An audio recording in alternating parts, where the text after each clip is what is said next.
Hey, Dorit.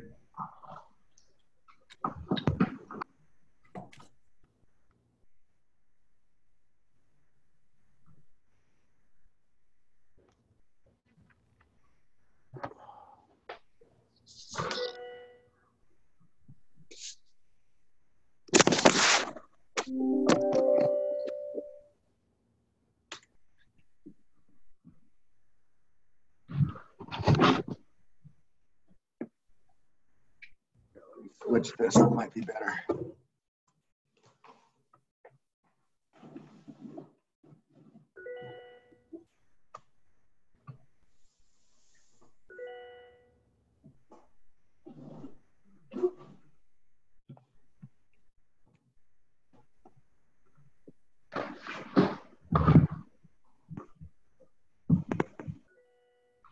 Did Kligerman get on yet?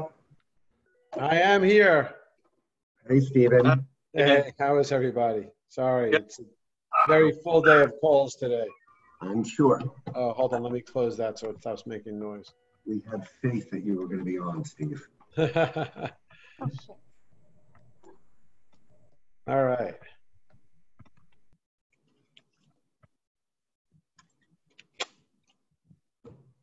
Waiting one more second. Okay. Good afternoon, everyone. My name is Jonathan Adler. I'm a managing partner of Stein Adler, Dappa, and Zelkowitz, a full-service real estate law firm in Manhattan, and a proud member of JNF's Herzl Society and New York Real Estate Board. I'm very excited to be here today with a group of pro-Israel real estate professionals from all over the U.S. Thank you, everyone, for joining us to hear from prominent real estate leaders, Kent Swig, co-chairman of Brown Harris Stevens and president of Swig Equities, along with Stephen Kligerman, president of Brown Harris Development Marketing. We will also learn about the transformative work the Jewish National Fund accomplishes in Israel, made possible with your generous support. The Jewish National Fund continues to improve the quality of life for the people and land of Israel by developing the north and south of the country, and I am very proud to be part of the organization. By now, most of us are all too familiar with Zoom and perhaps somewhat fatigued. The way today's program is going to work is all of the members of the audience will be on mute during the program, though. The chat will be enabled. And you can enter any questions or comments you may have, and we'll do our best to weave those into the panel discussion. Once the panel discussion is over, we'll move into smaller breakout rooms for networking opportunity and come together once again to close. We hope to leave you inspired today and connected to the land and people of Israel. We would love to have those of you who are not already members join the JNF family in our real estate division, where membership begins at $1,800 for the year. Before we begin the program, I wanted to virtually present a plaque to Scott Nadler, who co-chairs the New York Real Estate Board and who was recently published in JNF's B'Yachad magazine. Thank you, Scott, for your passion and commitment to Israel and to JNF and the Real Estate Board. Scott's also an amazing loan consultant if you're in the market for one. So Scott, you may now take this moment to open up the mystery package that was sent to you. Hopefully it was sent to you. I don't know. Okay. Well, I don't know if Scott's on. I don't, but I think it's just because of the camera view. So thank you, Scott, for everything. I really appreciate everything you do for JNF and for the Real Estate Board. I would now like to also introduce Dorit Friedman, Vice President of Nefesh B'Nefesh, one of JNF's partner organizations, to speak briefly about how Nefesh and the current state of affairs in the world has revolutionized immigration to Israel. Dorit?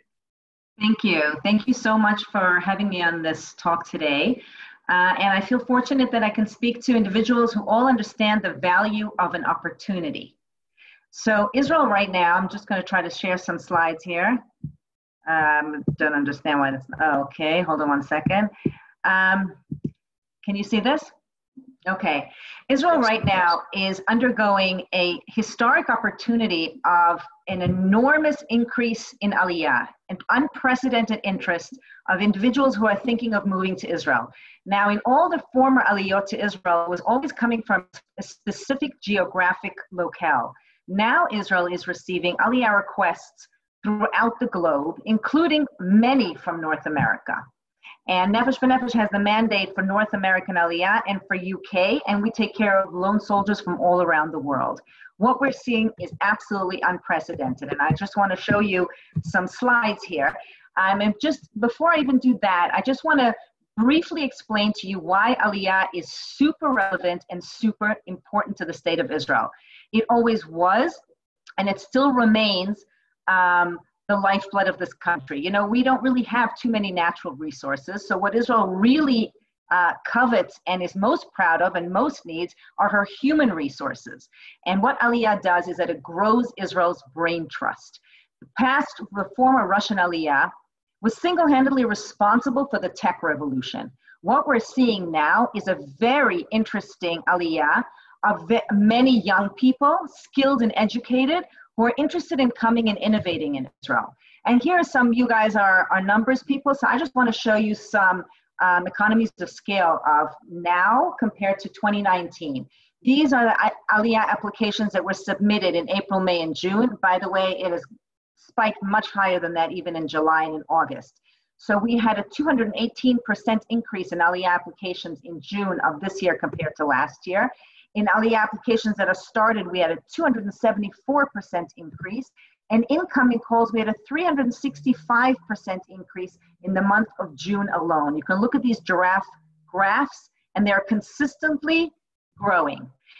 Just to give you a sense of who the Ole profile is, our average age went down a little bit from 31 to 29.2.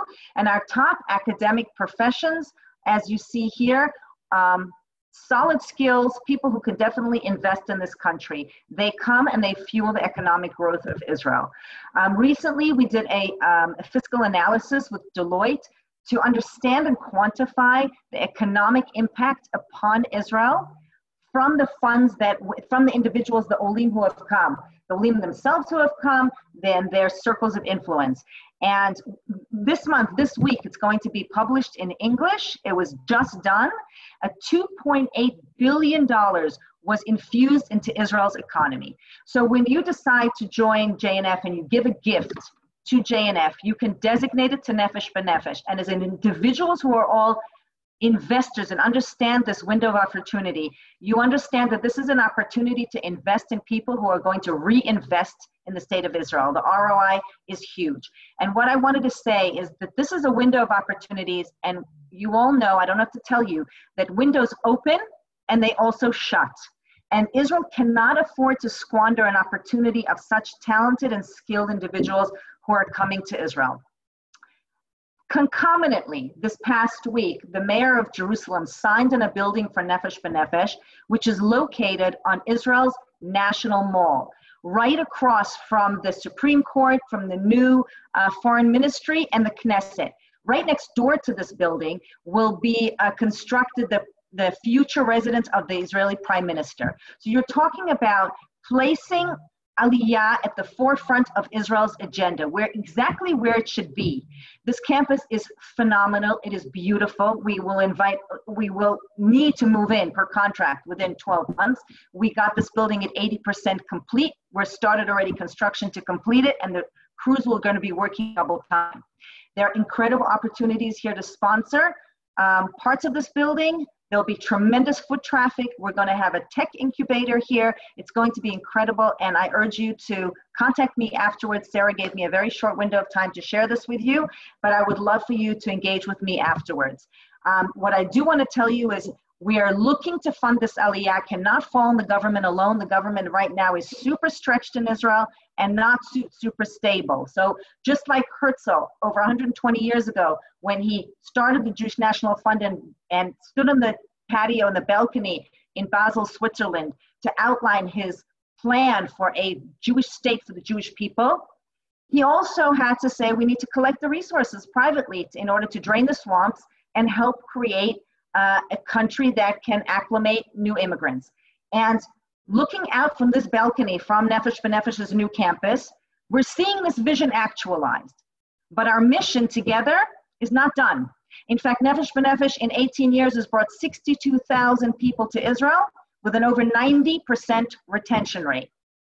And I really say this that since I've been there since day one, I was the first person who started working in Nefesh B'Nefesh. Standing on this balcony today, I understand the magnitude of the historic experience that we're all in together. And when you zoom out for a second, you say, wow, this is an incredible opportunity to change the face of Israel. So for those people who are going to help us make this happen, there's going to be naming opportunities on the Herzl wall right next to the Herzl balcony that continues the Zionist vision. So I try to give you a lot of information in a very short period of time, but if you're interested in investing in Israel, please do so through Nefesh B'Nefesh and designate your next JNF gift to Nefesh. Have a great day, and thank you for having me on.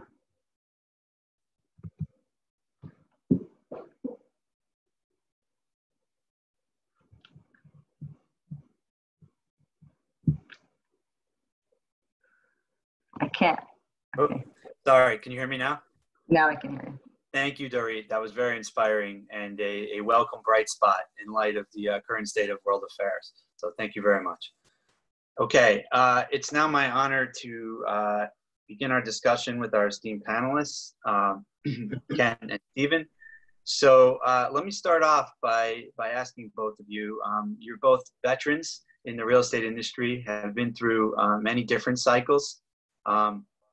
Perhaps some people on this Zoom are newcomers, may not even have really been in the industry or just getting their feet wet during the Great Recession of 2008.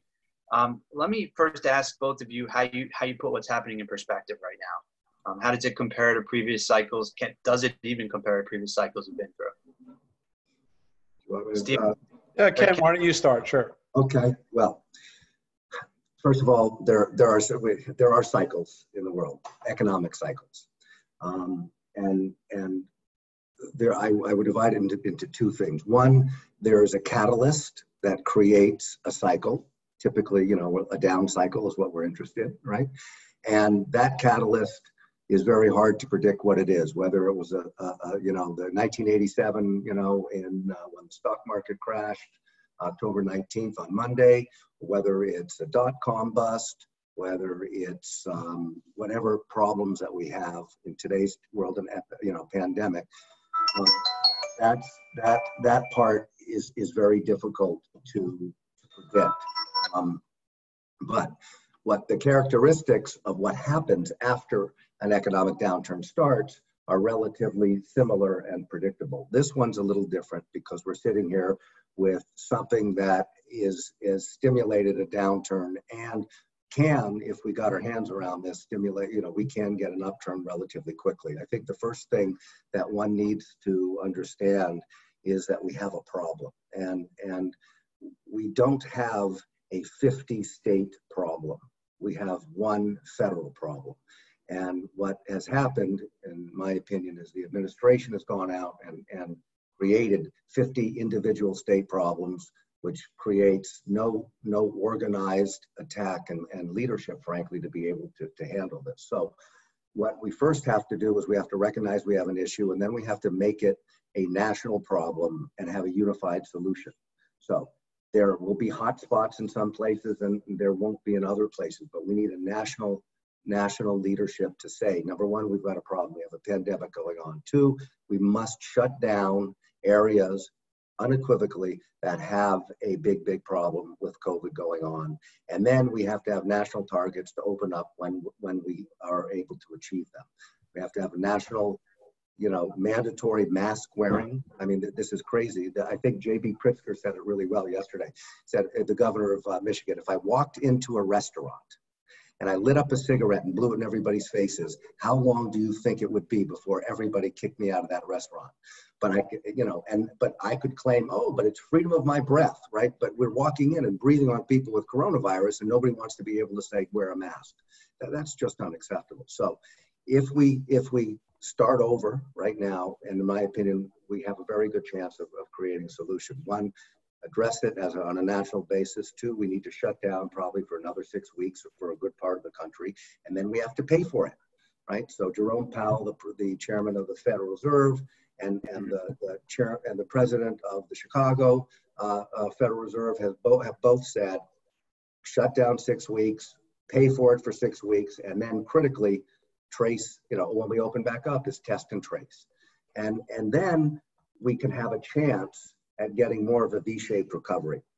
But the way we're doing it, we're going to be in a horizon tick recovery, straight down and a very long road to come back, because we don't have a national policy to be able to work together. So, on one side, I'd be very optimistic if we can get our hands around it and have national leadership to go forward. I think we'll recover relatively quickly, because restaurants, hotels, and everything else will be opening back up very quickly as we recover and get a hold of the virus. But if we keep dragging it out, it's, you can't keep changing a Band-Aid on a cut when it needs sutures, right? You got to take the Band-Aid off, suture it up, rest for 10 days, whatever it is, and then it heals.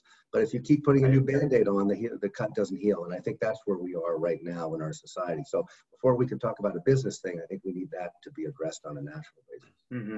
I agree. And I've lived through numerous cycles. And I think the big difference between this one and the others is the others were really economic events solely. This is an emotional event. This is a personal event. You've got 165,000 people, unfortunately, who have passed away, many of which didn't have to. And I think that Ken hits it right on the head. We need to come together as a country right now and address this issue. And I agree.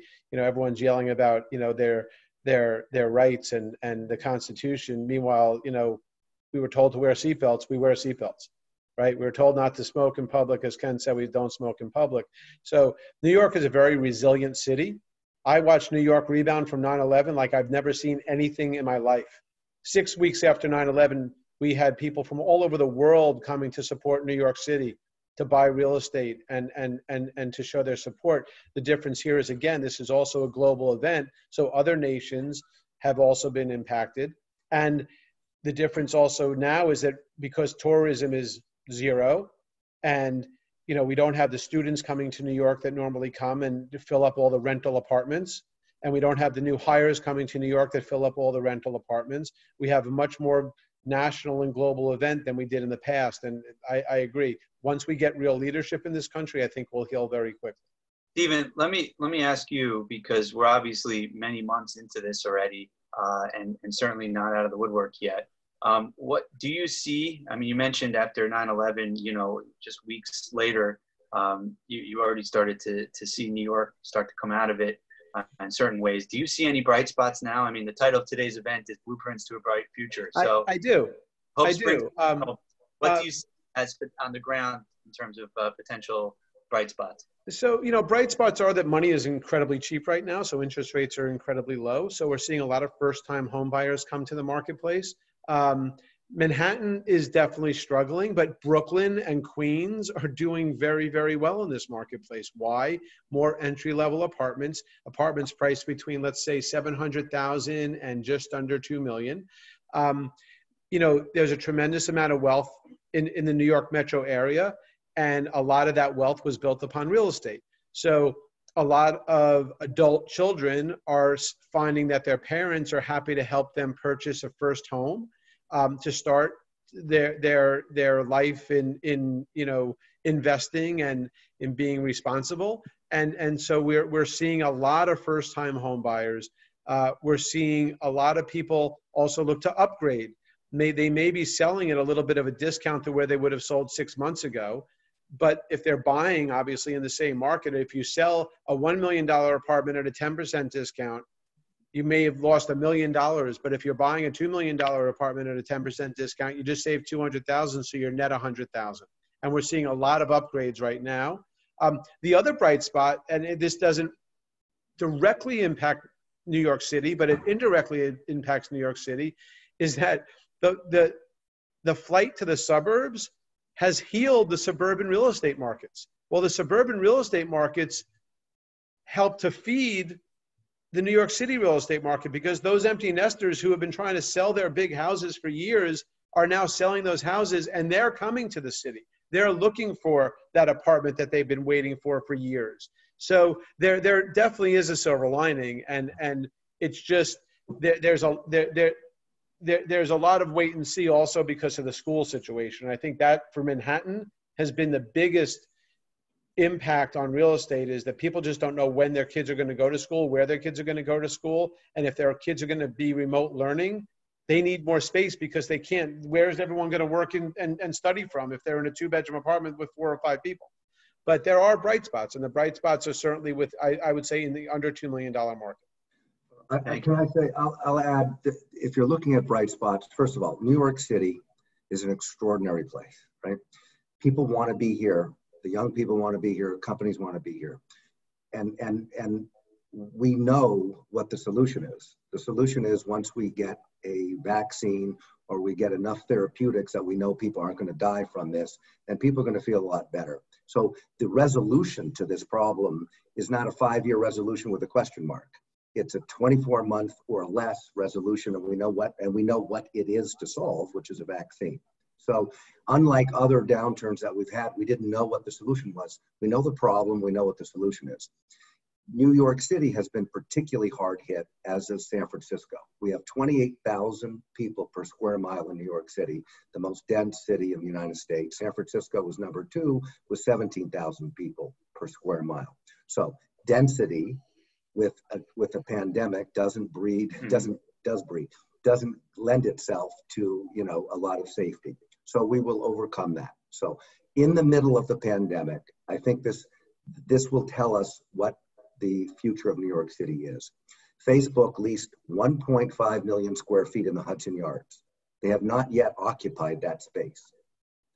In the middle of the pandemic, 2 weeks ago, they just signed an additional 730,000 square feet at the Farley office building with Vornado. Now, they're looking beyond 2 years, right? So why would they, before they even occupy 1.5 million square feet, lease up another 730,000 square feet? And other companies, TikTok just took 230,000 square feet in Durst Building in Times Square. Why? Because people, those companies know that young people want to be in a place that's vibrant, energetic, and has all of the aspects and the benefits of New York City.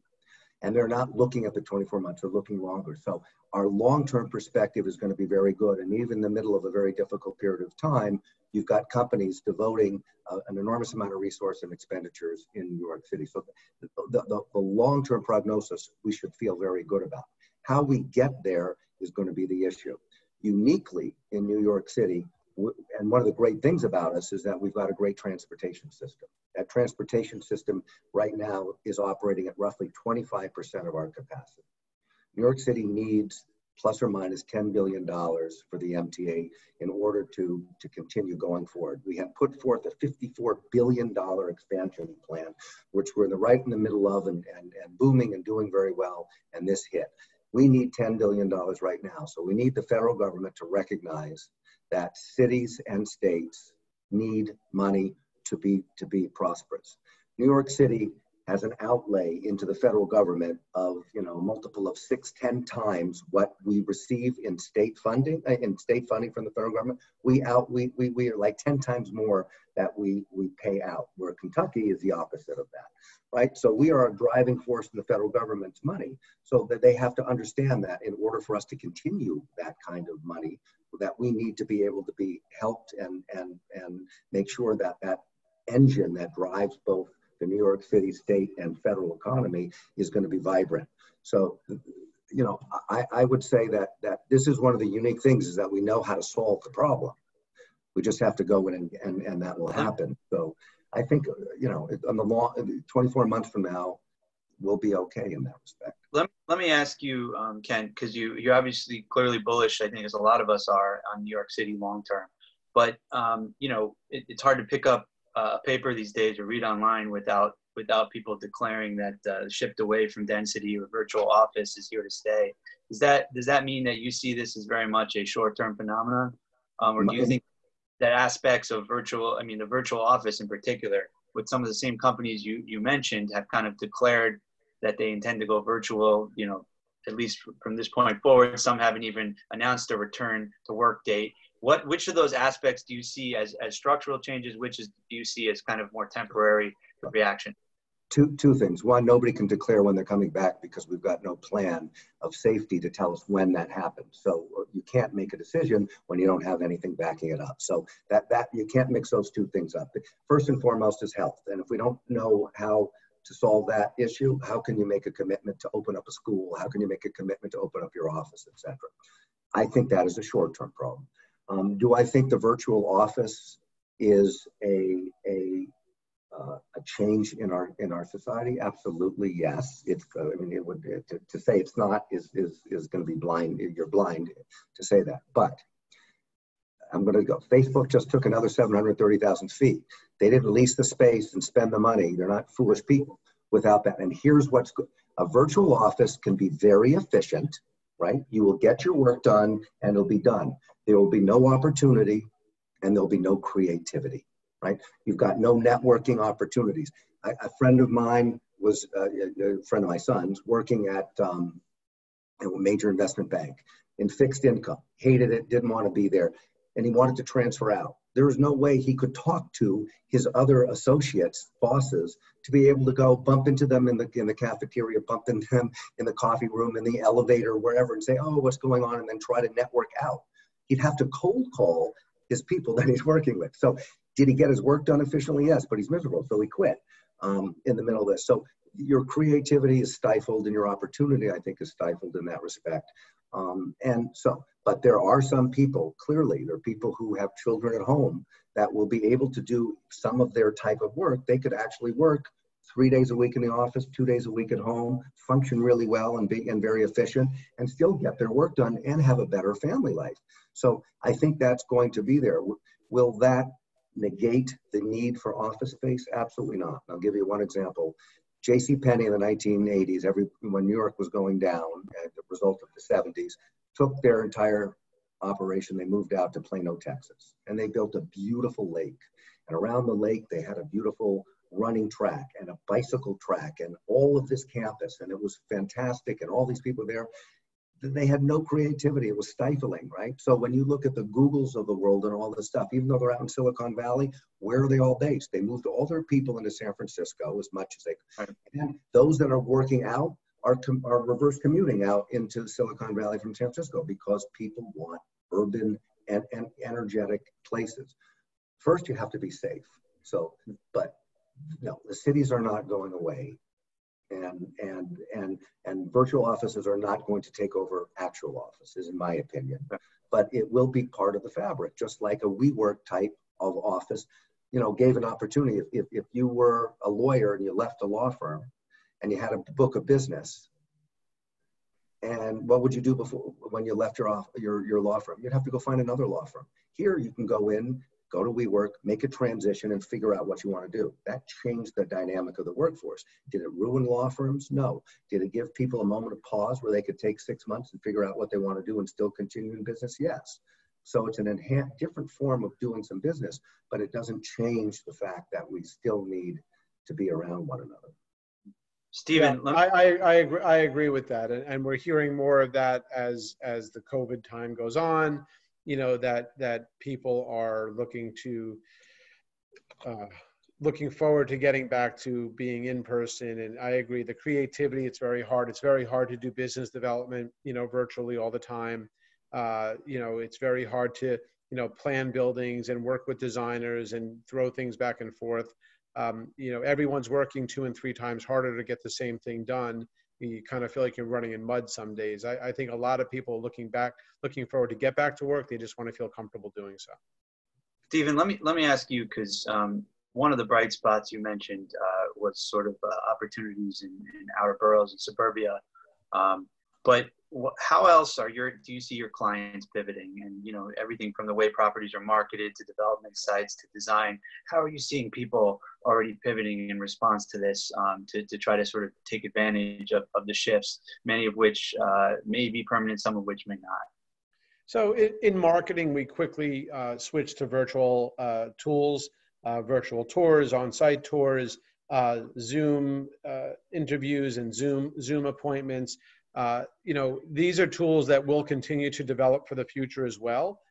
They've become very useful in helping to be the first step in the buying process, so that buyers don't have to schlep out to a sales office or a building, with minimal information. So now we're able to do complete Matterport tours and virtual walkthroughs, and I think you'll see that technology continue to enhance, frankly. All of our paperwork is now being done electronically, which is great. So when someone shows up at a site, they no longer have to fill out paper, and they no longer have to take time to do so. And we're saving trees and we're saving the environment by doing that as well. So those are all been really actually positive strides that we've taken in a very short amount of time. Also, educating the consumer has become, I think, much easier online. So that's all been very positive for our industry. Also, in times of trouble, the brokerage community comes together. So, there's a lot more collaborative effort and a lot less infighting between the brokers, which is also really great.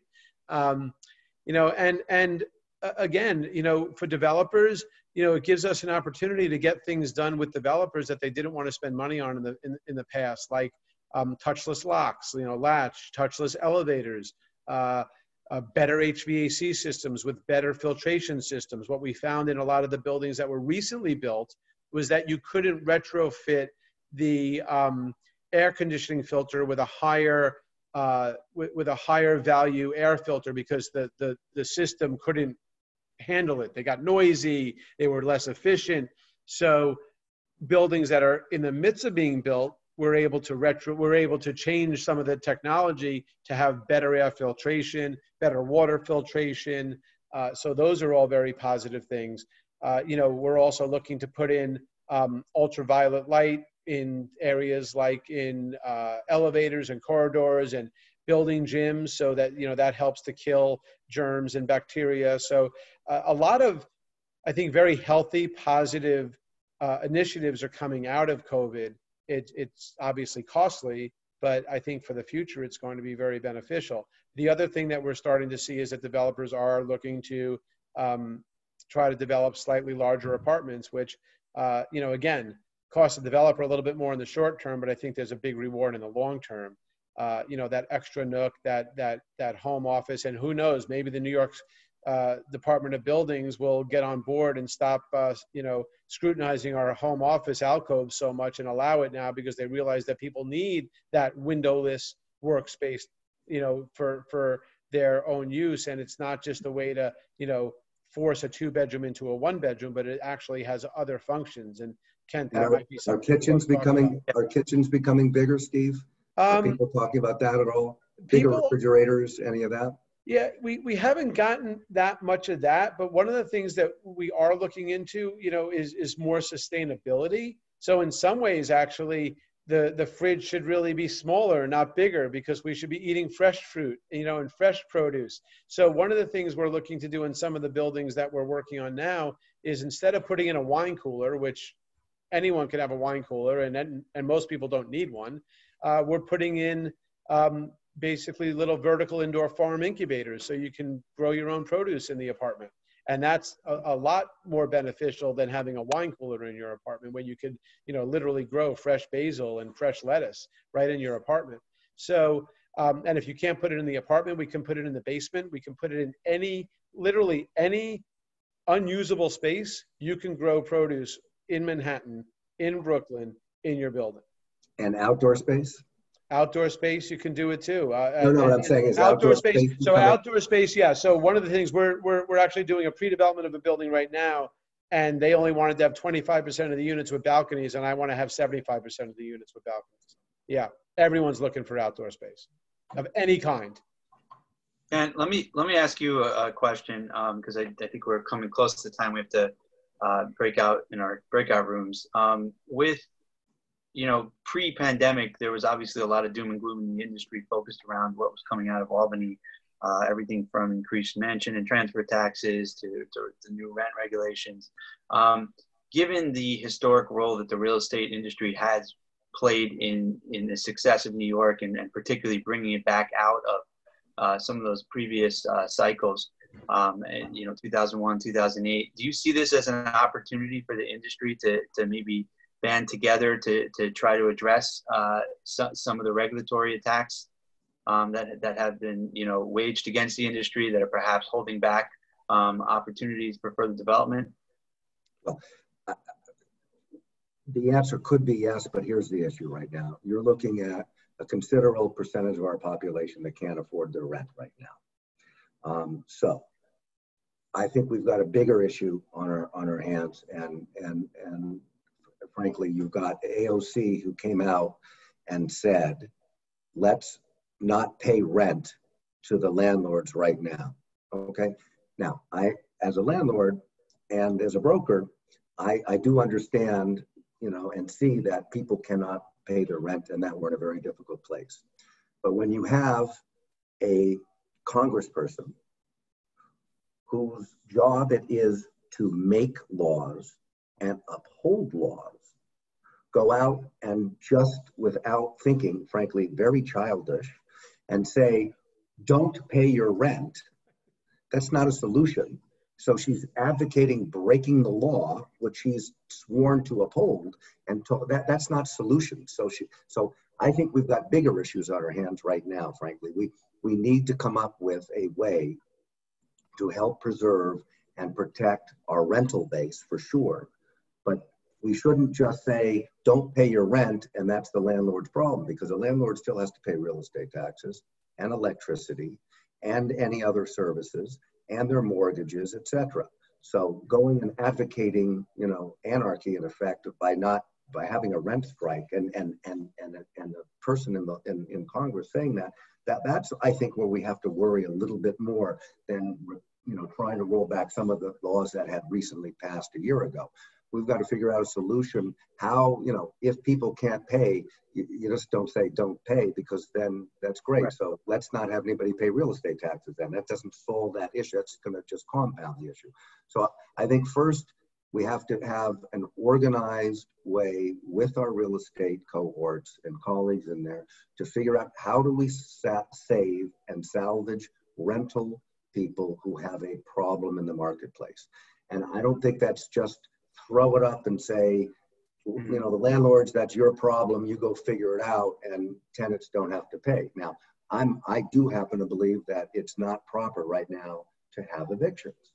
We're in the middle of a pandemic. We're going to flood the streets with people? No. So I think and housing is a fundamental, is it a right? Or, that's what we have to figure out. But we need federal, state, and city help to solve that problem. And I think that's probably the largest issue we've got going right now is how you just don't isolate, like the airline industry. They're not saying everybody get on the airplane and take free flights. Right. Or let's open up the supermarkets and everybody raid them and steal food. That's, but they're basically saying go steal your property, right? So that's where we have a large issue. And I think we've got reactionary responses. It's a reaction, not a response. A response has some thought to it. So what I would like from our elected officials is to be thoughtful and responsive. We all recognize there's a problem that exists. Let's go figure it out. Then, yes, I think we overstepped a little bit in the July of last year's some of the rulings. One of which is basically that you're not getting any rent increases with capital improvements into the units. Right. So we did that before, and they readjusted it because it didn't work. So we basically, and I don't think it was well thought out. I think, again, it was a little bit more reactionary than it was. It was written quickly and put down, but we'd already gone through that cycle and saw some of the problems. So we shouldn't be rewarding the problems again that we had. So, but first we have to clear up the fundamental issue of how do we protect our people. Let me, we're basically out of time. I just want to ask you both briefly. Let me start with you, Stephen. Because we're here today not only because we care about real estate, but really because we have a shared value of philanthropy and a dedication to Israel. Can you just both share very briefly about your Israel involvement and why in this economic environment it's still important to support causes like JNF and supporting Israel? Absolutely. I made my first trip to Israel. My son is now 17, so it was 4 years ago.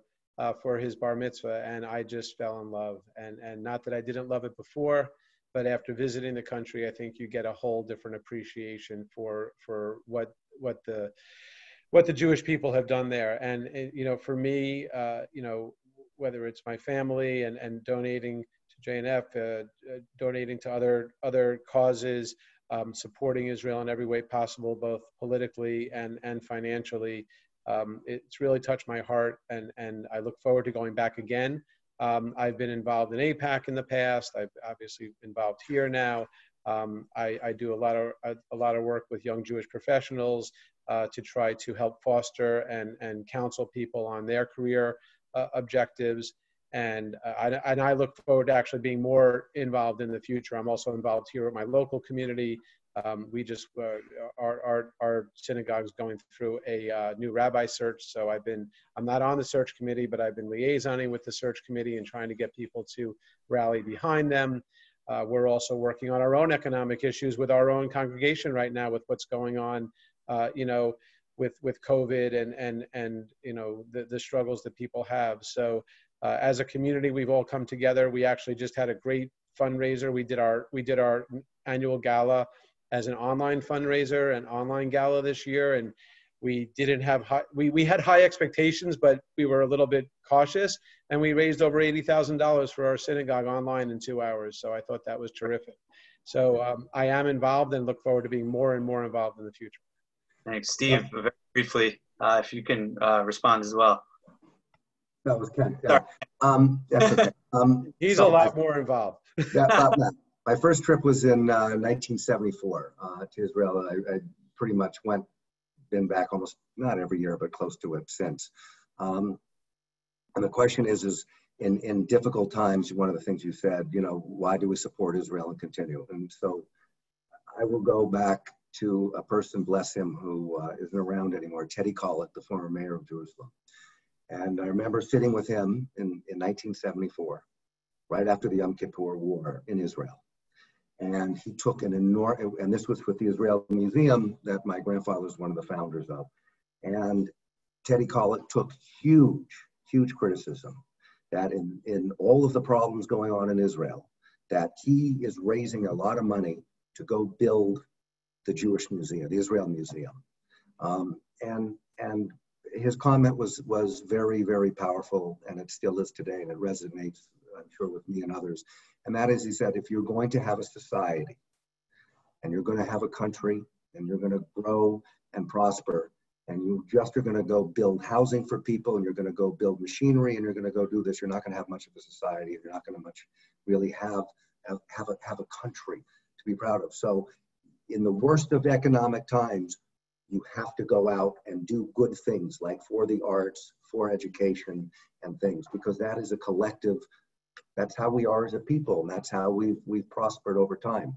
So we're in a pandemic right now, we have problems, people do it, but the need to be human and the need to assert ourselves and support one another is as critical, if not more now than ever before. And is it more difficult? Yes, of course. But you can't shy away from that, because once you find an excuse not to do something, it's very easy to keep finding another excuse. And there are no excuses. So I think what he said resonates, you know, still today. And so since I was a kid, you know, it's part of my fabric of who I am as my soul. So it's a very fitting note to end on. Thank you, Ken. Thank you, Stephen. Sure. We're now going to break out into our networking groups. New members of JNF will be put into private rooms with Ken and Stephen, have an opportunity to talk with them further. And after a few minutes, we're going to bring everyone back into the main chat for conclusion. Thank you. Do we do anything?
in Hebrew.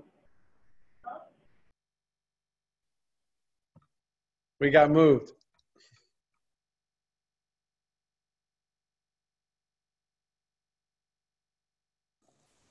Okay, I think we're out of time. So thank you all for taking the time to join us today. Thank you in particular, Dorit, Kent, and Stephen. Again, if you're interested in investing in the people and land of Israel, please join with us, our Jewish National Fund family. Sponsorship opportunities are also available for our national real estate events. And in closing, let me just remind everyone to save the date for JNF's virtual national conference on October 13th, as well as many opportunities to travel virtually to Israel, to see all the many JNF sites and projects. You will all receive plenty of information about how to register for future events and how to get involved. Thank you, everyone, for making the time to join with us and for our esteemed panelists and speakers today, and we hope to see you all soon. Thank you. Thank you, everyone. Thank you very much. Great meeting all of you. Thank you. Thanks. See you.